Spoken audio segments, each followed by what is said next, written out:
ये कहानी पिछले पार्ट के आगे से शुरू होगी, तो अगर आपने इसके पहले के पार्ट्स नहीं देखे हैं तो उसका लिंक डिस्क्रिप्शन में है, आप वहां से जाकर देख सकते हो। तो जैसा कि हमने पिछले एपिसोड्स में देखा था कि मिंग फई अब कैसल कॉलेज में एडमिशन लेने के लिए मान गया था और नॉर्मा वहां पर उसका वेलकम करती है। अब आगे हम देखते हैं कि मिंग फई अपना सारा सामान लेकर मेट्रो के अंदर आने की कोशिश करता है और वहाँ के सिक्योरिटी से सीसी लाइन के बारे में पूछता है। तो वो सिक्योरिटी वाला उसे एक भिखारी समझकर वहाँ से भगाने की कोशिश करता है, जिस पर मिंग फई उसे अपना सबवे का कार्ड दिखाता है। तो वो गार्ड कहता है कि उसने सीसी लाइन के बारे में कभी नहीं सुना और इतना कहकर वो वहाँ से चला जाता है। तो फिर मिंग फई सोचता है कि इसमें मेरी ही गलती है, मुझे ही उस आदमी की बात नहीं सुननी चाहिए थी जब उसने बोला था कि सबवे पर जाकर तुम अपना कार्ड स्वाइप करना तो तुम सीधा कैसल कॉलेज पहुँच जाओगे। इसके बाद वो सोचता है कि वो जाकर अपने बचे हुए पैसे से हैम बर्गर खाएगा, लेकिन शॉप वाले भी उसे भिखारी समझकर शॉप में घुसने नहीं देते और तो और वहाँ के कुछ भिखारी भी उसे अपना दोस्त कहकर बुलाते हैं, जिस पर मिंग फई गुस्सा हो जाता है। और तभी पीछे से एक और लड़का आकर उससे पैसे मांगने लगता है, जिस पर वो और भी ज्यादा काफी गुस्सा हो गया था। जिस पर वो लड़का कहता है कि मैं कोई भिखारी नहीं हूँ, मेरा नाम फिंगर है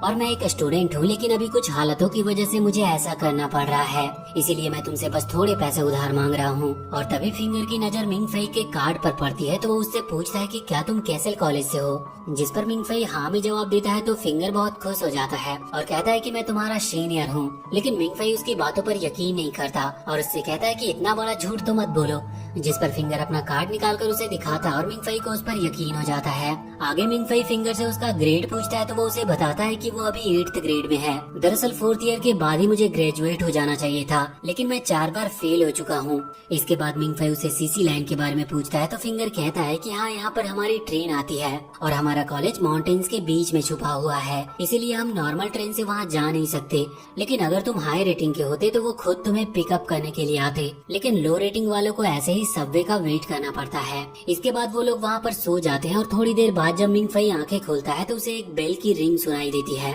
और वो एक अलग जगह पर होता है जहाँ बहुत सारे लोग भाग रहे थे, लेकिन तभी अचानक से उसकी आंखें खुल जाती है और ये सब बस उसका एक सपना था। लेकिन फिर वो देखता है कि फिंगर अब वहाँ से गायब हो चुका था। तभी वो देखता है कि वहाँ पर एक और लड़का बैठा है जो उससे कहता है कि टाइम हो गया है, क्या तुम तैयार हो। इसके बाद वो अजीब अजीब बातें करने लगता है। वो कहता है कि ब्रॉन्ज माउंटेन मेल्ट हो जाएगा, ओशियन बॉयल हो जाएगा, धरती पलट जाएगी और आखिर में एक तूफान सब खत्म कर देगा। ये सुनने के बाद जब मिंग फई उस लड़के की आंखों में देखता है तो वो जलने लगता है और तभी उसकी दोबारा से आंख खुलती है और उसे पता चलता है कि ये भी एक सपना था। नींद खुलने के बाद वो देखता है कि फिंगर अभी ट्रेन पकड़ने के लिए भाग रहा होता है और तभी अनाउंसमेंट भी होती है कि सीसी लाइन के पैसेंजर जल्दी से स्टेशन पे आ जाए। तभी वहाँ से एक गार्ड आता है और उससे कहता है कि मुझे अपना स्टूडेंट कार्ड दिखाओ। वो गार्ड फिंगर से कहता है कि अभी तुम्हारी रेटिंग F हो गई है, जो कि एक टाइम पर A हुआ करती थी।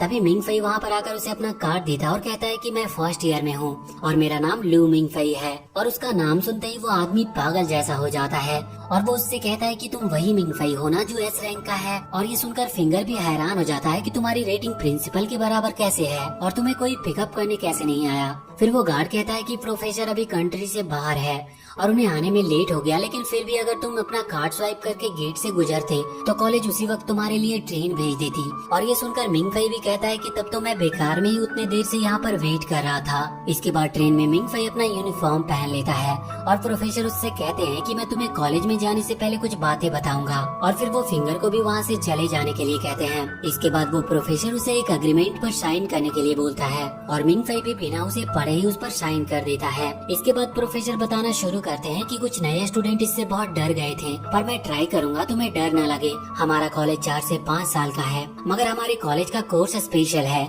हम लोग जिस पर रिसर्च करते हैं वो है ड्रैगन्स। हर कल्चर ड्रैगन्स के बारे में जानता है, लेकिन कोई नहीं बता सकता कि ड्रैगन्स असल में क्या है और हमारा मकसद उन्हें मारने का है। लेकिन नॉर्मल लोगों को ये नहीं पता कि इंसान और ड्रैगन के बीच में वार सदियों से चली आ रही है। इंसानों ने ड्रैगन्स के बिना ही हिस्ट्री लिखी है, मगर असलियत में हिस्ट्री के हर एक लाइंस में ड्रैगन्स हैं। इसीलिए हमारा मकसद है एक ऐसा हीरो बनाना जो कि ड्रैगन का सामना कर सके। अब ये सुन के मिंग फई को लगता है कि प्रोफेसर का दिमाग खराब है, तो वो उनसे कहता है कि आपको हीरो की नहीं शायद एक डॉक्टर की जरूरत है। लेकिन तभी वहाँ अंधेरा हो जाता है और वो वहाँ उसी लड़के को देखता है जिसे उसने सपने में देखा था। वो लड़का मिंग फई से कहता है कि प्रोफेसर ने जो भी कहा सब सच कहा है और मैं भी कैसल कॉलेज में ही जा रहा हूँ। तभी मिंग फई विंडो के बाहर देखता है जहाँ का नजारा देखकर वो बहुत ही हैरान रह जाता है। फिर वो लड़का उससे कहता है कि ब्लैक ड्रैगन किंग निडहॉग को उसके थ्रोन के ऊपर ही मार दिया गया था और उसका थ्रोन एक बर्फ से घिरा हुआ स्नो माउंटेन है। उसे मारने वाले ने उसकी बॉडी को माउंटेन के ऊपर ही छोड़ दिया था और उस समय को सब फर्स्ट एज कहकर बुलाते हैं और उस दिन सब खुशी मना रहे थे। और शायद अगर उस दिन ऐसा ना हुआ होता तो आज की दुनिया अलग होती। और तभी मिंग फई दोबारा से अपनी आंखें खोलता है और हमें पता चलता है कि वो फिर से सपने में उसी लड़के से बात कर रहा था। प्रोफेसर उससे कहते हैं कि तुम अचानक से बीच में बेहोश हो गए थे। मैंने पहले स्टूडेंट्स को डरते हुए देखा है, लेकिन तुम पहले हो जो ऐसे बेहोश हो गया। क्या तुम्हें ड्रैगन से इतना ज्यादा डर लगता है? जिस पर मिंग फई कहता है कि मुझे ड्रैगन्स का डर नहीं है, मुझे इस बात का डर है कि मैं आप जैसे पागल आदमी के साथ कहाँ जा रहा हूँ। जिस पर वो प्रोफेसर कहते हैं कि क्या तुम्हें लगता है कि हम पागल हैं? चलो मैं तुम्हें एक एग्जाम्पल दिखाता हूँ। तभी वहाँ पर एक और आदमी आ जाता है और अपना नाम टॉमिया बताता है। वो मिंग फई से कहता है कि तुम्हारे जैसा एस क्लास का जीनियस यहाँ 40 सालों में पहली बार आया है। जिस पर मिंग फई पूछता है कि क्या पिछला एस क्लास स्टूडेंट अभी भी कॉलेज में है? तो टॉमिया कहता है कि नहीं, उसने अपनी जान ले ली। और तभी प्रोफेसर इस टॉपिक को टाल देते और मिंग फई से कहते हैं कि हम तुम्हारे लिए 2 प्रूफ्स लाए हैं। इसके बाद वो एक सूटकेस के अंदर से एक स्केल निकालते हैं और कहते हैं कि ये कोई मामूली स्केल नहीं है। और वो मिंग फई से पूछते हैं कि क्या तुम्हें गन चलाना आता है? जिस पर मिंग फई कहता है कि हाँ, मैंने मिलिट्री ट्रेनिंग में सीखा था। आगे वो लोग उसे एक पिस्टल देकर उस स्केल को शूट करने के लिए कहते हैं और जब वो उस पर गन से शूट करता है तो वो उसके रिकॉइल की वजह से नीचे गिर गया था। लेकिन ये देखकर वो हैरान हो जाता है कि उस गन की गोली से भी उस स्केल पर एक खरोच तक नहीं आई थी। जिस पर प्रोफेसर कहते हैं कि ऐसा इसीलिए क्योंकि ये ड्रैगन का स्केल है और ये 1900 के एक एंशिएंट सिटी में मिला था। तो ये सुनकर मिंग फई कहता है कि मुझे बेवकूफ बनाने की कोशिश मत करो, मुझे पता है कि ये बस एक हाई टेक्नोलॉजी है और कुछ नहीं। जिस पर प्रोफेसर कहते हैं कि अगर तुम्हें ऐसा लगता है तो हम तुम्हें दूसरा प्रूफ दिखाते हैं। और इतना कहकर वो दूसरा सूटकेस ओपन कर देते हैं और साथ में कहते हैं कि ये उन्हें 1796 में मिला था और इसे एक बहुत बड़े जायंट स्नेक ने निगल लिया था। और वहाँ के लोगों ने जब उस स्नेक को मारा तो उसके पेट में ये मिला था। ड्रैगन को मारना बहुत मुश्किल होता है, खासकर फर्स्ट और सेकेंड जनरेशन के ड्रैगन को। उनका सोल कभी भी मरता नहीं और वो बार बार जिंदा हो जाते हैं। और तभी मिंग फई उस सूटकेस के अंदर एक छोटे ड्रैगन को देखता है तो उसे देखकर वो कहता है कि आप लोग मुझे एक खिलौना क्यों दिखा रहे हो? तो प्रोफेसर उससे कहता है कि खिलौने से तुम्हारा क्या मतलब है? इसे ध्यान से देखो, इसके डिटेल्स को देखो। और फिर मिंग फई जब उसके थोड़ा करीब जाता है तो उसे लगता है कि जैसे उस ड्रैगन ने अपनी आंखें खोल दी हो। और तभी वो ड्रैगन कंटेनर से बाहर निकलने की कोशिश करता है, जो देखकर प्रोफेसर और टोमाया बहुत ज्यादा घबरा जाते हैं और कहते हैं कि लू मिंग फई के ब्लड सेल्स की वजह से ये जिंदा हो गया है। पर तभी वो ड्रैगन फिर से अपनी आंखें बंद कर देता है और सो जाता है। यहाँ प्रोफेसर मिंग फई को देखकर कहते हैं कि ये इतना जल्दी नहीं जागना चाहिए था, ये कोई मिरेकल से कम नहीं, तुम कमाल के हो। लेकिन मिंग फई इसका कोई भी जवाब नहीं देता और वो वहाँ से नीचे गिर जाता है। पर वो प्रोफेसर और टोमाया उसे पकड़ लेते हैं। आगे फिर मिंग फई रोते हुए कहता है कि अभी मेरा दुनिया देखने का नजरिया पूरी तरह से बदल गया है। इसके बाद प्रोफेसर उसे एक वॉक पर ले जाते हैं जहाँ मिंग फई पूछता है कि क्या वो कॉलेज से बाहर निकल सकता है। जिस पर प्रोफेसर कहते हैं कि तुमने हमारा एग्रीमेंट साइन किया है, तो अगर तुम यहाँ से बाहर जाओगे तो हमें तुम्हारा ब्रेन वॉश करना होगा। जिस पर वो कहता है कि क्या इसका मतलब मैं सब कुछ भूल जाऊंगा उसके बाद? जिस पर प्रोफेसर कहते हैं कि हाँ, हो सकता है, और अगर तुम फिर से अपने घर वापस चले गए तो दूसरे कॉलेज में जाने से पहले दोबारा एक क्लास रिपीट करना होगा। तभी प्रोफेसर उससे कहते हैं कि असली दुनिया इतनी बड़ी है कि तुमने कभी इमेजिन भी नहीं किया होगा और इसके कंपेयर में तुम जिस वर्ल्ड में रहते हो वो एक धूल के बराबर भी नहीं है और इसीलिए रियल वर्ल्ड में तुम्हारा स्वागत है। और जब मिंग फई कॉलेज के गेट से इंटर करता है तो वो देखता है कि कैसल कॉलेज बहुत ही बड़ा था और बहुत ही ज्यादा ब्यूटीफुल भी। आगे प्रोफेसर कहते हैं कि तुम सब जिन कंट्री के हिडन जगह पर जाकर ड्रैगन किंग को मारोगे। इसके बाद मिंग फई पूछता है कि वैसे कॉलेज के अंदर कोई दिखाई क्यों नहीं दे रहा? और तभी अचानक से वहाँ पर एक हॉर्न बजता है और वहाँ पर गन्स चलने लगते हैं, जिसकी वजह से मिंग फई और प्रोफेसर छुप जाते हैं। इसके बाद वहाँ पर बहुत सारे स्टूडेंट आ जाते हैं जो आपस में एक दूसरे पर गन चलाने लगते हैं। तभी प्रोफेसर को भी एक बुलेट लगती है और वो बेहोश हो जाते हैं। ये देखकर मिंग फई को कुछ समझ नहीं आ रहा था कि यहाँ पर चल क्या रहा है। सारे स्टूडेंट्स एक दूसरे पर फायर कर रहे थे और बहुत सारे स्टूडेंट मर चुके थे और ऐसे ही देखते देखते वहाँ लगभग सारे स्टूडेंट मारे जाते हैं।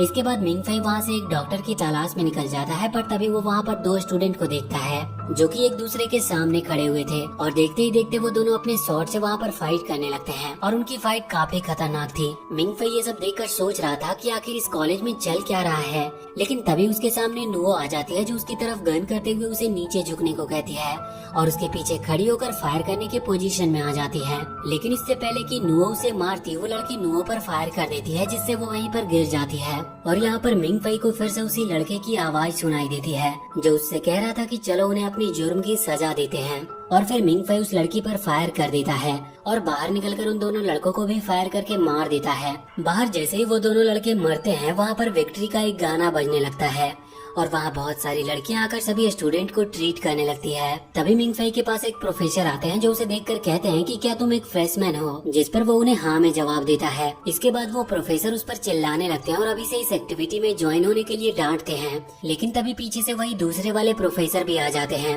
वैसे उसका नाम गुडे है और उन्हें जिंदा देखकर मिंग फई डर जाता है क्योंकि उसने सोचा था कि वो मर चुके हैं।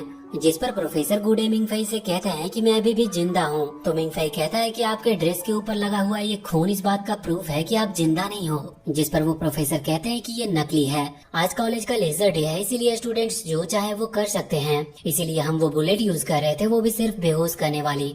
इससे किसी को चोट नहीं आती, बस इसमें से ब्लड जैसा मार्क बन जाता है। इसके बाद दूसरे प्रोफेसर इंजर्ड स्टूडेंट को देखकर बहुत गुस्सा हो जाते हैं, इसीलिए वो वहाँ पर प्रिंसिपल को कॉल करके शिकायत करने लगते हैं और कहते हैं कि इस साल के लेजर डे में आज बहुत हंगामा हुआ और हमारे 2 स्टूडेंट कजिन प्रेसिडेंट ने पूरे कॉलेज को बैटलफील्ड बनाकर रख दिया और इसका खर्चा बहुत ही ज्यादा है। तो प्रिंसिपल इसके जवाब में कहते हैं कि इसका खर्चा हम कॉलेज के फंड से करेंगे और नेक्स्ट ईयर मैं खुद तुम्हारे साथ लेजर डे पर एंजॉय करूंगा।